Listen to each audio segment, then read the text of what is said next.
Bismillahirrahmanirrahim. Assalamualaikum warahmatullahi wabarakatuh. Mitra sejaman siaran, selamat menunaikan ibadah sholat maghrib untuk mitra yang berada di wilayah Bekasi dan sekitarnya. Nah, kita kembali lagi mitra di pengajian pada maghrib bersama Gus Edward Abu Bakar.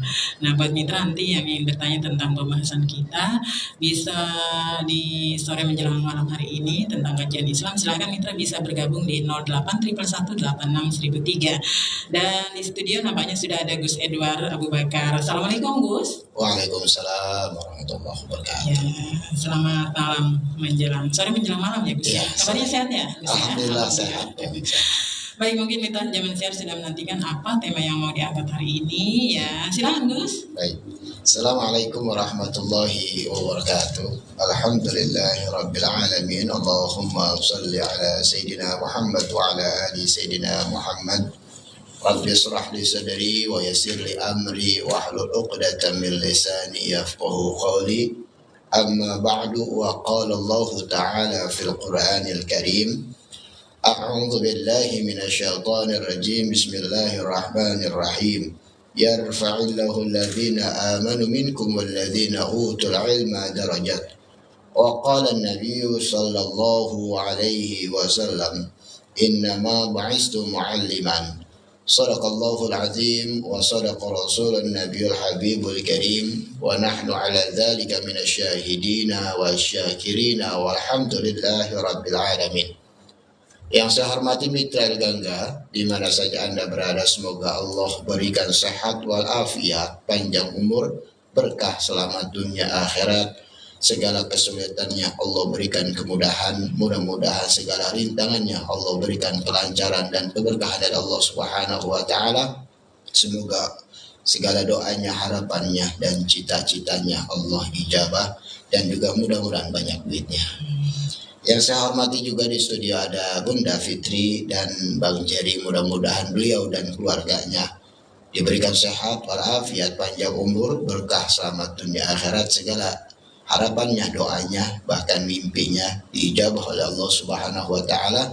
Tidak lupa mudah-mudahan menyambut di bulan Ramadan juga diberikan bahagia dunia akhirat, banyak duitnya. Baik mitra Al-Gangga, hari ini pembahasan yang berjudul jangan mudah menyebarkan setiap berita atau menyebarkan desas-desus. Diriwayatkan oleh Al-Mughirah bin Syu'bah radhiyallahu an bahwasanya atau sesungguhnya ia mendengar Rasulullah sallallahu alaihi wasallam, innallaha kariha lakum thalathan, qila wa qala wa idha'atal mali wa kasrata suali. Baginda Nabi Muhammad sallallahu alaihi wasallam bersabda, sesungguhnya Allah azza wa jalla membenci 3 perkara. Yang pertama, menyebarkan desas-desus. Yang kedua, menghambur-hamburkan harta. Yang ketiga, banyak pertanyaan yang tujuannya untuk menyelisih jawaban. Hadis ini hadis riwayat Muslim pada nomor 1715, Bukhari 1477. Hari ini pembahasan kita satu saja, yaitu menyebarkan desas-desus. Seorang muslim jika ingin menyebarkan suatu berita, hendaknya ia mengecek kembali kebenarannya sebelum menyebarkan. Mungkin saja berita tersebut bersumber dari orang-orang fasik atau orang pendusta atau musuh Islam, atau sekedar dugaan belaka. Yang efek negatifnya mungkin bisa merugikan si penyebar berita itu sendiri atau kaum muslimin pada umumnya. Abu Mas'ud radhiyallahu an pernah ditanya, apa yang pernah engkau dengarkan dari Rasulullah sallallahu alaihi wasallam tentang prasangka atau dugaan? Lalu ia menjawab, aku pernah mendengar Rasulullah sallallahu alaihi wasallam bersabda, bi'sa matiyatur rajuli za'amu. Dugaan adalah sejelek-jelek sandaran seseorang. Hadis ini Sunan Abu Daud nomor 4972. Hadis sahih, lihat as-sahihah nomor 866. Allah Subhanahu wa taala memerintahkan kita sebagai kaum mukmin untuk memeriksa dengan teliti berita dari orang fasik, dan hendaklah mereka bersikap hati-hati dalam menerimanya dan jangan menerimanya dengan begitu saja, yang akibatnya akan membalikan kenyataan. Allah Subhanahu wa taala berfirman dalam Quran surat Al-Hujurat ayat 6.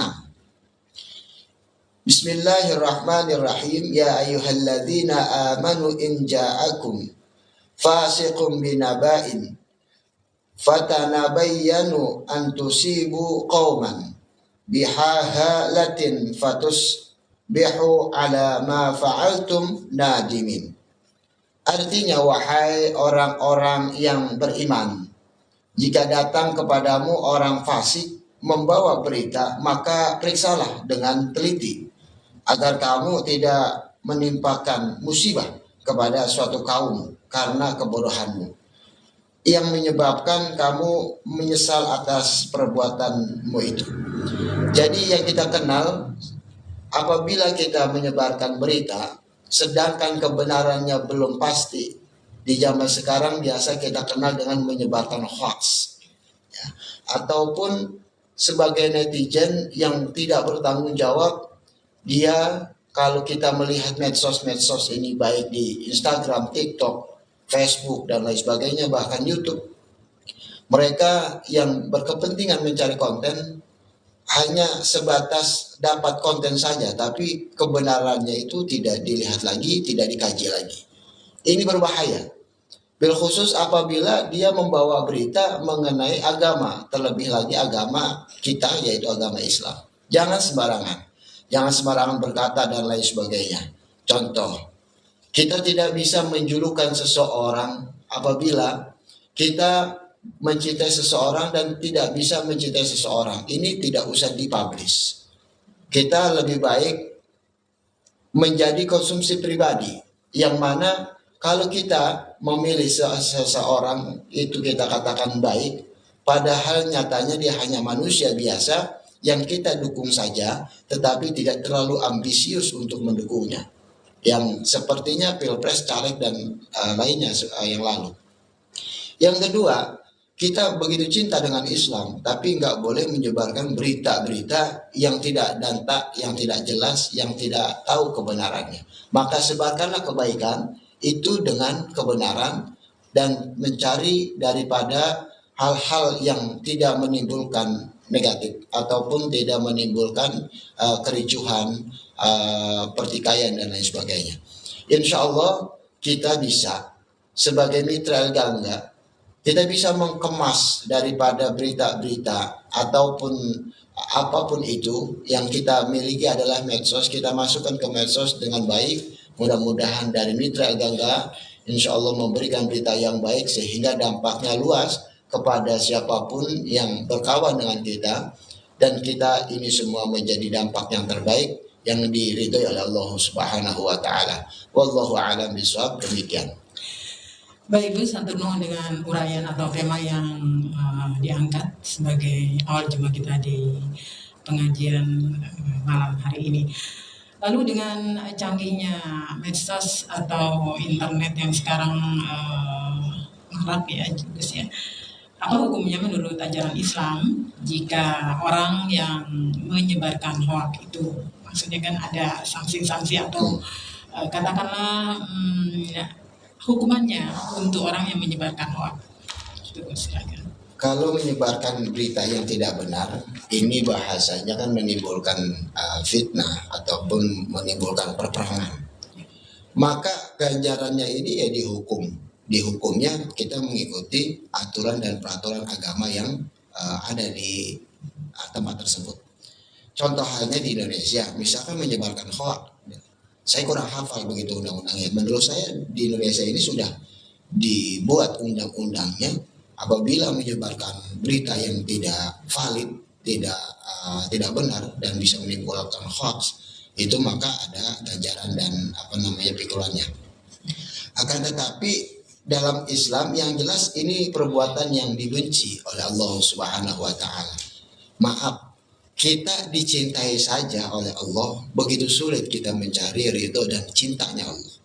Lalu kita mudah banget mendapatkan bencinya atau tidak sukanya Allah kepada kita. Jangan sampai. Nah, yang jelas kalau kemarin kita belum tahu akan hal-hal seperti itu dibenci oleh Allah Subhanahu wa taala, maka nggak apa-apa. Sekarang sudah tahu, ya udah jangan sampai. Karena yang jelas Bun, menyebarkan berita yang tidak baik itu fitnah. Ya, al fitnah atau asyaddu minal qatl. Fitnah itu lebih kejam daripada pembunuhan. Nah, kita lihat hukuman di Indonesia. Hukuman di Indonesia apabila membunuh ada orang dibalas bunuh lagi ataupun seumur hidup. Lalu bagaimana yang fitnah? Seharusnya lebih berat untuk daripada orang yang membunuh. Nah, kalau bicara Islam di pure dengan hukum Islam di Indonesia ini, maka yang ada berabe. Maka alhamdulillahnya Indonesia begitu bijak dan luar biasa. Banyak ulama mengkaji daripada undang-undang tersebut sehingga tetap dihukum, tapi tidak begitu menakutkan buat kita. Karena apa? Contohnya, apabila ada orang maling, maka potonglah tangannya atau jarinya. Ini kan bisa diperbaiki bahasanya. Yang namanya dipotong bisa aja dipotong jalan untuk malingnya, agar dia tidak melakukan maling lagi. Nah, apa? Salah satunya mungkin direhab, salah satunya mungkin dinasihati, ataupun di banyak juga pondok pesantren khusus untuk maling, preman dan lain sebagainya itu ada. Jadi bahasa dipotong ini bisa dikaji lagi. Bukan berarti jari kita dipotong, dijepit, dipotong dan lain sebagainya. Tapi dipotong, salah satunya dipotong kerjaan dia yang tidak baik. Yang kedua, dipotong ini agar dia tidak melakukan lagi. Bagaimana? Nah, dia perjalanannya dipotong dan kelakuannya yang tidak baik itu dipotong. Yang jelas dipotong ini bisa dikaji lagi dengan bahasa yang baik dan bisa menyikapinya dengan baik. Intinya jangan sampai Islam itu dikenalnya kejam. Benar Pun. Jangan sampai Islam itu dikenal kejam. Jadi bahasa ini sebenarnya kita cerna lagi. Jangan dipotong-potong. Jangan juga. Jangan ditelan mentah-mentah itu bahasa. Ini sebegitu. Jadi perbuatan yang menyebarkan fitnah ataupun berita yang tidak valid itu dibenci oleh Allah Subhanahu wa taala. Takutnya menimbulkan menjadi fitnah, yang mana fitnah itu lebih kejam daripada pembunuhan. Itu yang menurut saya. Baik, Gus. Ya, sebenarnya Islam sendiri seperti apa yang dikatakan Gus ya, itu sangat bijaksana. Betul. Ya dalam menyikapi permasalahan-permasalahan yang ada ya. Nah, baik mitra zaman siar, mitra bisa bertanya baik seputar tema yang diangkat hari ini, yaitu jangan memudah menyebarkan hoak atau desas-desus, atau mungkin bisa pertanyaan yang lain yang seputar kemarin baru kita alami ya, yaitu Nipsu Sa'ban ya. Nipsu Sa'ban. Iya, baik. Di sini ada Ibu Tina. Selamat malam Ibu Tina di Cibarusa, katanya Gus. Karena kemarin baru saja Nipsu Sa'ban ya, maka katanya mau nanya nih, diperbolehkankah atau sahkah bila kita sholat Nipsu Sa'ban ini di rumah dikarenakan cuaca hujan? Ini mohon penjelasannya Gus. Ya. Boleh. Ya, jadi boleh. Jadi itu kan uzurnya alasan yang tepatnya itu ada hujan, memang hujan Bun. Saya juga kemarin kan dari Jati Asih, cuman saya pengen sholat di ada masjid orang tua lah. Alhamdulillah hujan, saya naik motor. Tapi alhamdulillah ada jas hujan gitu ya. Nah ini sama kondisinya, mungkin sama di Cibarusa itu hujan. Jadi sholatnya di rumah boleh. Terus kita melakukan amaliyahnya. Yang jelas begini, kenapa sih diperbolehkan di rumah asalkan kita tahu apa yang kita lakukan? Nah, kenapa sih tidak boleh dilakukan di rumah? Harusnya di masjid al-musola ataupun di aula dan sebagainya. Karena mungkin kita belum begitu gamblang tahunya. Nah, inilah yang sebenarnya menjadi jalan keluar untuk kita semua. Di rumah boleh sholat sunnah. Habis itu kita baca Yasin 3 kali. Ini adalah nisfu Sa'ban, yang mana dibaca suratul Yasin adalah yang dianjurkan oleh Rasulullah. Ada anjurannya, ada perintahnya dalam hadisnya. Nah, kemarin tuh kalau nggak salah saya Jumat malam Sabtu itu menyampaikan nisfu Sa'ban, menjelaskan tentang nisfu Sa'ban, yang mana di dalam nisfu Sa'ban itu pertama kita baca surat Yasin yang pertama kita niatin Bun. Biar sehat walafiat panjang umur dan lain sebagainya. Nah yang kedua kita niatin, yang ketiga kita niatin dan lain sebagainya dengan harapan kita mudah untuk kedepannya. Karena di malam nisfu Sa'ban itu sebenarnya melakukan ibadahnya itu memang bagusnya kan pergantian hari itu sore atau maghrib Bun. Nah tapi yang kita harus ketahui di malam nisfu Sa'ban itu adalah salah satu doa yang mustajab, diijabah oleh Allah. Tapi bukan berarti dari maghrib sampai isya saja. Tapi luar biasanya nih dari maghrib sampai subuh itu. Sampai subuh Bunda masih bangun malam nih. Pokoknya malam nisfu Sa'ban itu digunakan sebaik mungkin. Contoh misalkan Bunda Fitri tengah malam bangun, wah baca Quran atau berwirid soalnya lagi haji mumpung di malam nisfu Sa'ban, ini sangatlah boleh. Ataupun habis subuhnya dia tidak langsung bergerak untuk beli nasi uduk dan lain sebagainya, dia tapi menunggu fajar terbit. Ini bagus banget. Jadi melaksanakan kegiatan nisfu Sa'ban di rumah boleh karena ini perbuatan sunnah. Yang mana sunnah ini salah satunya wanita itu kan sunnahnya di rumah, kecuali dapat izin dari suaminya. Tapi ini kan kamprah kebiasaan di masjid. Di masjid kalau nggak hujan nggak ada masalah. Tapi ini hujan. Nah inilah Islam. Jadi yang namanya perintahnya adalah kita melaksanakan nisfu Sa'ban, terus kita melaksanakan sholat sunnah, melaksanakan baca Yasin, istighfar dan lain sebagainya. Ini di mana saja boleh. Apalagi kita bersama-sama. Bedanya di rumah kan doanya paling berapa orang? Kalau di masjid ini kan lebih mungkin dari 40, lebih dari 100 orang. Yang mana keutamaan mustajab doanya lebih ada. Itu doang sih. Baik, aturnuhun untuk Ibu Tinaya, tadi jawabannya dari Gus Edward sudah dijelaskan. Dan ini bagaimana ini Gus, seandainya sekarang kan hoak atau desas-desus begitu gencar ya, bersamaan dengan perkembangan internet dan sebagainya, medsos ya. Lalu kita bagaimana untuk cara menyaring atau menghindari penyebaran informasi yang palsu ataupun yang tidak benar ya. Sementara itu kan rancu buat kita dan buat masyarakat juga gitu. Ya. Baik. Bagaimana tuh Gus? Kalau kita mendapatkan berita atau ilmu tentang agama enak kalau kita punya guru ini benar nggak nih? Tanya dulu ya. Kalau punya guru mengenai agama. Yang kedua berbicara berita, misalkan beritanya menakutkan nih Bun. Banyak juga nih. Salah satunya misalkan presiden yang besok jadi katanya nggak satu periode di tengah jalan diracun kan gitu ya. Ini membuat masyarakat resah. Tapi jangan takut, kita punya Allah yang pertama. Yang kedua kita terus cari di media tersebut. Kita dengerin, jangan langsung diterima. Kita dengerin, pasti ketemu ada titik benarnya. Pasti ada bahasa gini loh, sepintar-pintarnya bangke untuk disembunyikan pasti kecium juga. Nah, begitupun berita kebaikan pasti akan nongol.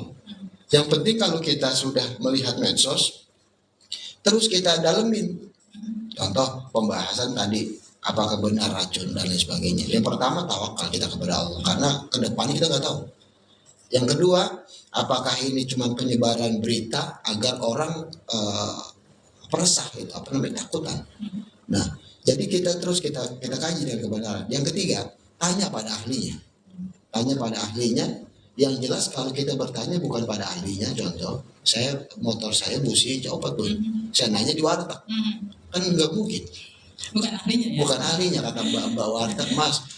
Saya tempe orek paham katanya. Kalau busi copot saya nggak paham kan begitu. Jadi tanyakan kepada ahlinya. Nah, intinya kalau hoax dengan agama, ya jelas kita tanyakan dengan orang ahlinya agama. Kalau kita mendapatkan hoax berita mengenai pemerintahan ataupun politik, maka kita penting itu dekat sama orang politik biar kita nanya bener nggak. Nah kalau itu kita udah nanya sama seseorang tentang politik contohnya, lalu dia menyampaikannya salah, bagaimana? Itu hukumnya dia. Yang jelas kita mencari kebenaran, tapi kita dapat kebohongan dari orang tersebut, maka yang dosa ya dia. Kalau kita sih kan cuma nanya Bun, pengen cari tahu, pengen nyari kebenaran dan lain sebagainya. Yang jelas kembalikan kepada ahlinya. Jangan sampai kita mendapatkan informasi atau sesuatu apapun bukan dari ahlinya, bahaya. Ya baik, Gus, itu hoax sendiri kan sangat merugikan orang lain, bahkan diri kita sendiri ya. Kalau misalnya salah-salah kan kita juga yang kena gitu kan. Betul. Nah ini sebenarnya langkah apa sih yang penting buat kita untuk membentengi diri kita sendiri, bahkan untuk memerangi hoax tersebut, Gus, menurut kajian Islam ya. Oke. Nah, makanya tadi kita kembali, jangan telan mentah-mentah. Nah, biasanya kita di grup WA nih Bu. Yeah. Di grup WA disebarin itu video kapan? Ya, bener kan ya? Pernah ya? Betul, kadang-kadang ini ya terkecoh ya. Terkecoh. Makanya tapi senangnya kita dalam grup tersebut ada orang yang jeli Bun. Misalkan yang menggunakan ini bukan video kemarin, ini video 4 tahun yang lalu, asik tuh Bun. Jadi kita nggak langsung jadi. Yang jelas kita jangan menelan mentah-mentah, bahaya. Kalau menurut saya kalau agama sih mudah Bun. Kita dapat ilmu salah nih, atau mendapatkan berita salah nih tentang agama, kita nanya pada ustazah, gampang. Tapi kalau kita untuk yang berbicara politik, seandainya pun ada, pasti dia berkubu. Inilah yang disebutnya di Indonesia ini politiknya kemana gitu kan? Katanya masyarakat adalah tuannya, tapi ketika sudah menang tetap rakyat gitu. Jadi yang bagus itu tolonglah bantu masyarakat dan rakyat itu agar mereka bisa mengetahui bahkan lebih pintar yang mana yang baik, yang mana tidak baik, yang mana tidak penting. Jadi kalau ulama sudah berperan, tolonglah para umaro, para pemimpin pun berperan mencerdaskan masyarakat, jangan sampai ada salah berita atau bahasa sekarang hoax gitu ya. Yang jelas para ahli harus turun Bun. Kalau kita sebagai orang awam, saya sebagai orang awam, yang jelas jangan langsung terima Bun. Jangan turun mentah-mentah. Saring dulu ya. Saring dulu. Saring, nanya dah. Nanya juga jangan sekali 2 kali, tapi jangan fanatik banget. Kita kaji terus. Ya baik, haturnuhun untuk Gus Edward tadi penjelasan mengenai hoax ya, bagaimana cara membentengi diri untuk tepaan-tepaan dari hoax tersebut sehingga tidak merugikan kita dan orang lain. Lalu Gus, ini cara mengetahui berita hoax tadi kan Gus bilangnya kita harus saring gitu ya, terus harus teliti. Lalu kalau kita tiba-tiba misalnya dengan orang terdekat ini, tidak dengan internet gitu ya atau medsos, tiba-tiba kita menerima kabar-kabar yang tidak mengenakan ya, terutama untuk urusan pribadi. Ini bagaimana nih Gus? Contohnya gini Bun, pernah nggak dapat WA? Assalamualaikum nak, Bunda lagi butuh pulsa, Bunda lagi di luar, kehabisan duit dan lain sebagainya, ataupun kirimin duit. Nah ini kan bicara orang jahat Bun. Anaknya sebagai anaknya Bunda ini, wah masa Bunda begini? Konfirmasi dulu Bun, Bunda di mana? Iya dong. Bun, Bunda di mana? Belum dapat juga, sampai di rumahnya. Ataupun cari tahu Bunda di mana. Jangan langsung, iya Bun, udah gitu, udah gitu kirim pulsanya atau rekeningnya beda, yang nggak pernah dia tahu. Ini kan bahaya Bun. Jadi itu udah jelas tuh, yang mana benar, yang mana hoax. Yang jelas konfirmasi dulu. Ini jangankan yang sulit-sulit lah, politik atau agama. Terkadang di pribadi kita sering ketipu. Contoh lagi. Di telepon kita Bun, di telepon biasa WA mungkin cuma nomornya nomor baru, nggak ada fotonya. Assalamualaikum Bunda Fitri, ini saya sama anaknya dia udah ngedetect kita Bun, anak Bunda siapa, laki siapa dan sebagainya. Wah bener nggak ini nama anaknya si ini? Iya, kenapa? Iya aja lagi kita kan begini. Dia minta tolong sama saya nggak punya duit tapi saya teleponin. Nah dia lagi butuh duit, tolong transfer, kata dia dompetnya hilang, dia transfer ke saya, nanti saya kasih ke dia. Kan bisa aja kalau kita percaya Bun. Maka inilah yang disebutnya kebenaran itu memang harus dicari walaupun kita tergesa-gesa Bun. Jadi harus diteliti lah. lebih teliti lagi ya Gus ya dalam menyikapi Karena hal takutnya semacam ini. kejeblok, Bun. Iya, iya. Kejeblok. Ketipu ya, Ah, istilahnya ketipu ya. ketipu. Atau walaupun nggak ketipu, misalnya dibilang anaknya ini tuh gitu kan. Nah kita juga jadi jantungan kan. Wah, Iya pasti, itu Bun. bahaya lagi ya. Pasti. Saya yang muda aja panik pasti. Iya. Saya pernah seperti itu, bikin jantung deg-degan aja gitu kan. Setuju. Padahal anak kita nggak ngapa-ngapain, Ngapa-ngapa. anak kita lagi tidur gitu Nah. kan. Nah, jadi itu yang membuat. Nah, untuk ajaran Islam sendiri, hal-hal seperti itu orang yang tidak bertanggung jawab kemudian menelpon ke kita dengan membuat kita jantung berdebar, bahkan mungkin bisa pingsan, jantungan dan lain sebagainya. Hukumnya menurut Islam bagaimana itu orang seperti itu? Itu orang yang yang zolim, Bun. Orang yang tidak menempatkan pada tempatnya dan tidak bermanfaat. Yang kedua, dia pasti menyebarkan fitnah. Karena dengan fitnah itu orang percaya. Yang ketiga, dia menakut-nakutin orang, Bun. Oke, pasti jelas hukum menakut-nakutin orang pasti berat gitu ya. Contoh, Bun, saya bercanda doang nih, tapi berat takut ini ya. Bun, jangan pulang lewat sana, Bun. Kenapa? Tadi saya dapat WA. Ada preman itu ribut antara geng ini sama geng ini. Tawuran gitu ya. Saya bercanda, Bun. Tapi Bunda kan namanya orang, enggak lewat mana gitu. Sedang Bunda lewat tempat lain tuh nggak tahu jadinya. Iya. Nah, Jadi kesasar ya. ini yang jelas kalau hidup menyusahkan orang, apalagi dia menakutkan orang, apalagi dia memfitnah, apalagi dampaknya yang difitnah atau yang ditakut-takutkan itu jadinya susah lah. Salah satunya dia mungkin dia lemes badannya atau masuk rumah sakit dan lain sebagainya. Maka ini adalah dosa yang sangatlah besar, tapi ini bisa diampuni oleh Allah Subhanahu wa taala. Yang tidak diampuni oleh Allah kan salah satunya adalah mendoakan Allah. Wah, kali ini sih enggak, masih diampunin. Yang jelas tolonglah kita bareng-bareng jangan merugikan orang lain. Jangan merugikan orang lain, jangan merugikan diri kita sendiri. Kita nggak boleh merugikan orang lain, tapi jangan lupa jangan merugikan diri sendiri. Contoh merugikan diri sendiri, kita nggak pernah peduli sama diri sendiri. Ini namanya merugikan diri sendiri. Nah, yang jelas itu banyak sumbernya, fitnah ada, Bun, nakut-nakutin, terus bikin was-was dan lain sebagainya. Ya ini dosanya sangatlah besar. Maka kembalilah kepada Allah. Itu kalimat saya, maka kembalilah kepada Allah. Yang jelas namanya kan pasti orang itu kepentingan rezeki, Bun, kepentingan fulus ataupun pencarian masalah ekonomi ya. Tapi kalau kita kembali kepada Allah, kita berjalan-jalan Allah, masalah ekonomi mudah-mudahan Allah berikan kemudahan, karena kita mintanya pemilik itunya, pemilik duitnya. Lalu Gus, untuk menghadapi hal-hal seperti ini yang tadi sudah kita bahas itu, kan kita punya doa ya Gus ya, agar tidak gugup, kita tidak gemeteran atau katakanlah tidak bahaya lah untuk kelanjutannya. Itu doa apa yang harus kita baca Gus? Ya. Siap. Baik, kita pernah mendengar pertama di rumah Nabi sholat tambahin doa tolak bala. Bala itu kan enggak genteng, kita ketiban genteng, enggak itu doang, luas, Bun. Contoh Bunda ketipu orang, itu bala, Bun. Bala musibah dan lain sebagainya. Contoh misalkan anak nih susah dibilangin, ini bala, Bun. Maka kalau Bunda baca tolak bala, insya Allah diberikan kebaikan oleh Allah.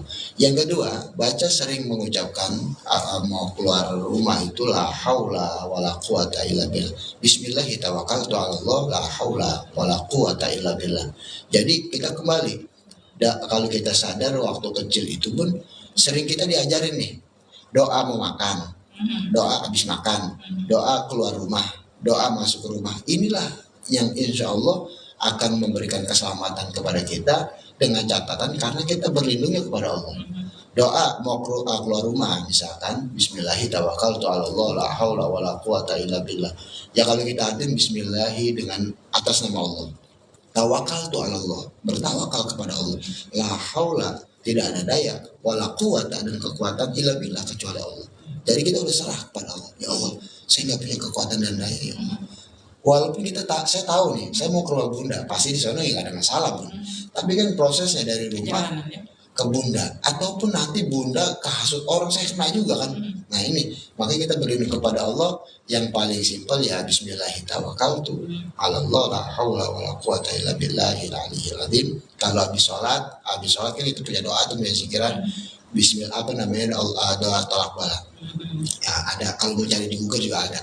Doa tolak bala kita baca sekali boleh, 2 kali boleh. Yang jelas kita perbanyak untuk berdoa kepada Allah agar kita dihindarkanlah dari apa yang kita tidak mau. Ya contohnya anak kita susah dibilangin dan lain sebagainya, ya kembalikan kepada Allah. Ya Allah, saya tidak punya daya dan upaya, jadi jangan ditaruh sini pun. Iya.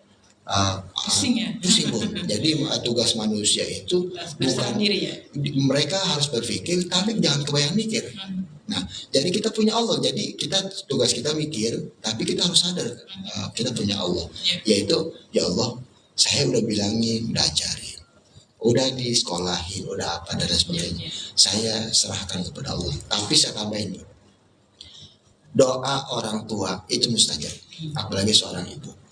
Banyak orang tua yang kemana lagi anakku taruh, dia lupa sama dirinya. Siapin air matang, air minum, doain. Pertama Al-Fatihah, kita baca Al-Fatihah buat anak kita Fulan bin Fulan. Ya kalau cewek Fulan binti Fulan. Dengan harapan ya Allah, anak saya biar ini. Tambahin, baca Bismillahirrahmanirrahim, la haula wala quwata illa billah. Terus tambahin lagi, kita sebut asma Allah yang 99 itu asmaul husna. Kalau pelan-pelan aja, ya Allah, ya Rahman, karena itu semuanya pujian kepada Allah. Kita lihat aja artinya. Terus yang ketiga, bacain itu Rabbana atina fid dunya hasanah. Insya Allah kita terapi aja deh. Kita terapi anak kita pelan-pelan gitu. Allah berikan kemudahan, karena dalam ayat tersebut kita mohon kepada Allah, kita menghadirkan bahwa kita tidak punya daya, kita menghadirkan dengan asma-asma Allah, dengan kehadiran kita minta juga biar baik di dunia, baik di akhirat. Insya Allah. Ya baik Gus, hatur nuhun. Mudah-mudahan kita bisa terapkan ke kehidupan kita sehari-hari dan sebagai taman doa ya untuk kita sejaman siar. Dan mungkin Gus sebelum meninggalkan ruang siar ada sesuatu yang ingin disampaikan yang berkaitan dengan tema malam hari ini. Silakan Gus. Mitra Gangga di mana saja Anda berada, yang pertama kita bantu agama kita syiarkan agama kita dari terdekat dari rumah kita. Baik ada musola, masjid, pondok pesantren, majelis taklim atau apapun itu untuk kegiatan agama kita, agama Islam, kita bantu dan kita berperan di sana. Dengan niatnya apa? Kita makmurkan, kita syiarkan agama kita. Kita berperan di sana walaupun kita hanya menjadi bagian jamaah yang hadir. Yang kedua, jangan pernah memandang makhluk Allah dengan sebelah pandangan mata kita. Kita pandanglah mereka adalah makhluk Allah walaupun mereka berbeda keyakinan, walaupun mereka berbeda penampilan. Insya Allah kita semua disayangi oleh Allah Subhanahu Wa Taala. Yang ketiga, kita berdoa kepada Allah, mudah-mudahan doa-doa kita dijabah oleh Allah Subhanahu Wa Taala. Bismillahirrahmanirrahim. Alhamdulillahirabbil alamin. Allahumma salli ala sayyidina Muhammad wa ala ali sayyidina Muhammad. Rabbana zalamna anfusana wa illam taghfir lana wa tarhamna lanakunanna minal khasirin. La ilaha illa anta subhanaka inni kuntu minadh dhalimin. La haula wala quwwata illa billahil aliyyil azim. Allahumma arinal haqqa haqqan warzuqna ittiba'ahu wa arinal batila batila warzuqna ijtinabah. Rabbi ighfir lana wa liwalidayna warhamhuma kama rabbayana shighara. Rabbi zidna ilman warzuqna fahman. Rabbana hab lana min azwajina wa dhurriyyatina qurrata a'yun waj'alna lil muttaqina imama. Rabbana hab lana minas salihin. Allahumma barik lana fi Sha'ban wa balighna Ramadan. Rabbana atina fid dunya hasanah wa fil akhirati hasanah wa qina adzabannar. Wa sallallahu ala sayyidina Muhammadin wa ala alihi wa sahbihi wasallam. Alhamdulillahirabbil alamin. Wassalamualaikum warahmatullahi wabarakatuh.